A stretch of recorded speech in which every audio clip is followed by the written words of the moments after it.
BEd के आपके first year के सब्जेक्ट कंटेम्प्रेरी इंडियन एजुकेशन में आपका ऑलमोस्ट थर्ड यूनिट में एक टॉपिक आता है directive principles of state policies. बहुत लोगों को ये कन्फ्यूजन रहती है टॉपिक में कि राइट्स और ये डायरेक्टिव प्रिंसिपल्स दोनों में क्या फ़र्क है, क्या मैटर है। तो इसलिए स्पेसिफाइड नोट्स में सब हम पढ़ेंगे, ठीक है।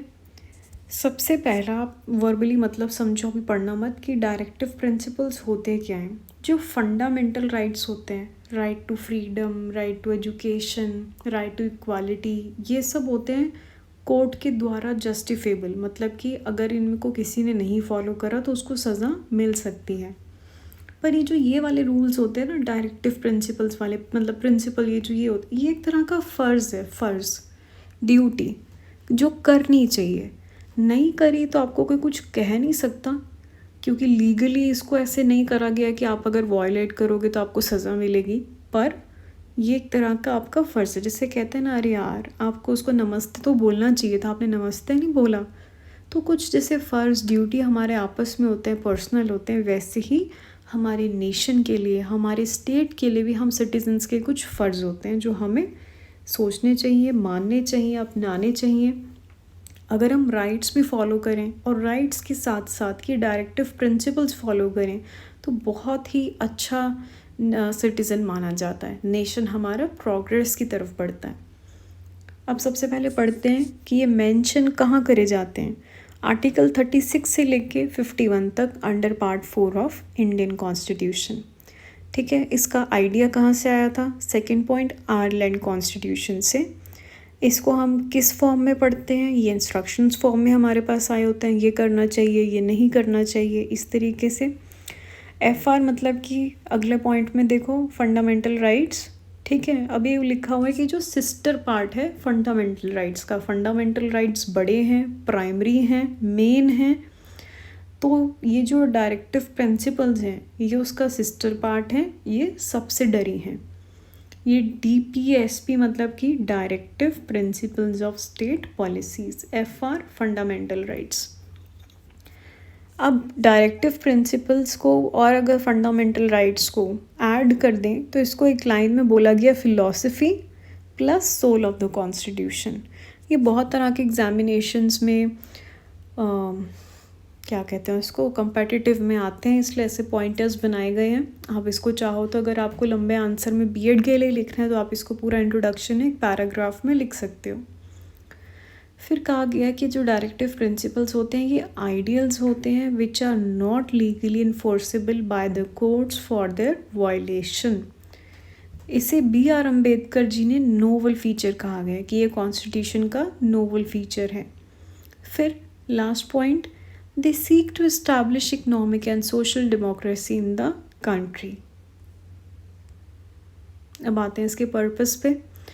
फंडामेंटल इन द गवर्नेंस, चाहे ये स्टेट में जस्टिसेबल नहीं है पर गवर्नेंस के लिए फंडामेंटल हैं, ये उनको फॉलो करना चाहिए ताकि वो अपनी लॉज और पॉलिसीज़ को और इफ़ेक्टिवली बनाएं। Second point, to provide for economic and social justice. Obviously अगर हम इनको फॉलो करेंगे, इनको स्टेट फॉलो करेगा तो हमारा बेटर इकोनॉमिक और सोशल जस्टिस क्रिएट हो पाएगा। ये गाइडिंग प्रिंसिपल्स हैं गवर्नमेंट के लिए। For 3 organs of the government, that is executive, legislature and judiciary, in conducting administration in their respective spheres in the field of administrative adjudication, मतलब कि हर एक को ये गाइड कर रहा है। Fourth, preservation and protection, forest, monument, places, historic objects, इन सब की प्रिजर्वेशन और प्रोटेक्शन हो रही है, लोगों का वेलफेयर हो रहा है, इनइक्वालिटी का रिमूवल हो रहा है। क्यों? क्योंकि मैन और वुमेन को इक्वल अपॉर्चुनिटीज़, वर्क अपॉर्चुनिटीज़ मिल रही हैं। Promotion and maintenance of peace and security, वो कह रहे हैं हमें पीस एंड सिक्योरिटी भी मिल रही है क्योंकि चाइल्ड अब्यूज़ नहीं हो रहा है, एक्सप्लॉयटेशन पे मना करा गया है। Assistance for sick and old disable people, maintain international peace and security, मतलब ये सब इन्होंने ऊपर ऊपर से ऑन सरफेस देखो कितने अच्छे फ़ायदे बताए हैं डायरेक्टिव प्रिंसिपल्स के, वैसे ही उसकी इम्पोर्टेंस भी है। Directive principle act as the lighthouse in darkness, it can foster national cohesion and promote national unity. Directive principles are like moral principle for states. All the agencies responsible for governing the country should be guided by principles. अब जैसे हमने first line में पढ़ा था कि article 36 से लेके 51 तक ये मेंशन्ड होते हैं डायरेक्टिव प्रिंसिपल्स। ये वैसे आपको पेपर में ज़रूरत नहीं है, सिर्फ जनरल नॉलेज के लिए मैंने लिखा है कि आर्टिकल 36 क्या है, स्टेट को डिफ़ाइन करता है। आर्टिकल 39 क्या है, पॉलिसी के प्रिंसिपल्स बताता है। आर्टिकल 41 क्या है, गवर्नमेंट का वेलफेयर बताता है। इस तरीके से ये चाहे स्क्रीनशॉट ले लो, जो लर्न कर सके वेल एंड गुड। ऐसे ही आर्टिकल 48 से 51 है, ठीक है। अब आता है छोटा सा डिफरेंस, ये सिर्फ अंडरस्टैंडिंग के लिए है। जिसको भी डाउट हो कि डायरेक्टिव प्रिंसिपल्स और फंडामेंटल राइट्स में क्या फ़र्क होता है। फंडामेंटल राइट्स अमेंडेबल होते हैं, डायरेक्टिव प्रिंसिपल्स अमेंडेबल नहीं होते। राइट्स एनफोर्स्ड होते हैं, जस्टिसेबल होते हैं, प्राइमरी और मेन होते हैं। और वहीं डायरेक्टिव प्रिंसिपल्स एनफोर्स्ड नहीं होते, जस्टिसेबल नहीं होते, सेकेंडरी होते हैं, सब्सिडरी होते हैं। All right. अब जो डीपीएसपी हमारे इंस्ट्रक्शन फॉर्म्स में होते हैं वो क्या 4 कैटेगरीज हैं। छोड़ो इसको, 1 मिनट, यहीं से करते हैं सीधा। 4 कैटेगरीज हैं ये।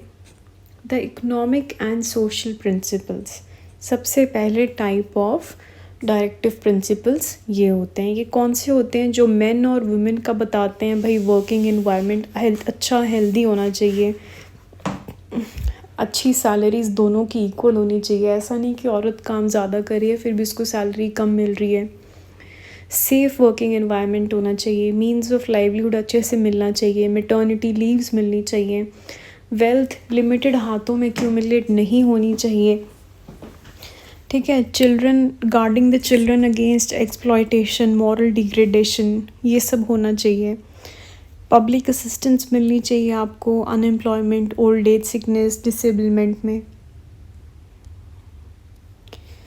प्रोमोटिंग एजुकेशन, आई पॉइंट पढ़ रही हूँ मैं। Promoting education and economic interest of working sections of the people, specially the SCs and STs। SC ST के इकोनॉमिक इंटरेस्ट को हमें ऊपर रखना चाहिए, उनके लिए एजुकेशन बनानी चाहिए। ये हाईलाइटेड वो पॉइंट्स हैं जो ज़रूरी है करने। अगर आप BEd पर्सपेक्टिव से लिख रहे हो आंसर तो highlighted are the important part. जो अनहाईलाइटेड है वो आप फिर सोच सकते हो स्किप करने के, पर हाईलाइटेड वाला नहीं छोड़ना। अगर मुश्किल लग रहा है कि मैं एज इट इज़ पॉइंट कैसे लर्न करूं, आप हिंदी में मीनिंग समझ लो, जो मैं बोल रही हूँ उसको अपने हिसाब से मोल्ड करके लिख लो, बट वो कंटेंट लिखो ज़रूर। जैसे सोशल इकनॉमिक में क्या ज़रूरी है, मैन और वुमेन की वर्किंग इन्वायरमेंट पे बोलना, ठीक है। बच्चों के ऊपर जो एक्सप्लॉयटेशन होती है उसके ऊपर बोलना, जो भी माइनॉरिटीज़ हैं उनकी एजुकेशन की तरफ बोलना, जो sick leaves, old age, sickness, maternity, इन सब की लीव्स के ऊपर बोलना। That's it. Standard of living, public health, ठीक है। Second type, the Gandhian principles. Gandhian principles वो होते हैं जो महात्मा गांधी के आइडियल्स पे बनाए गए होते हैं, जैसे कि to organise village panchayat, to promote cottage industries, to prohibit intoxicating drinks and drugs, to preserve and improve the breeds of the cattle and prohibit slaughter of calves.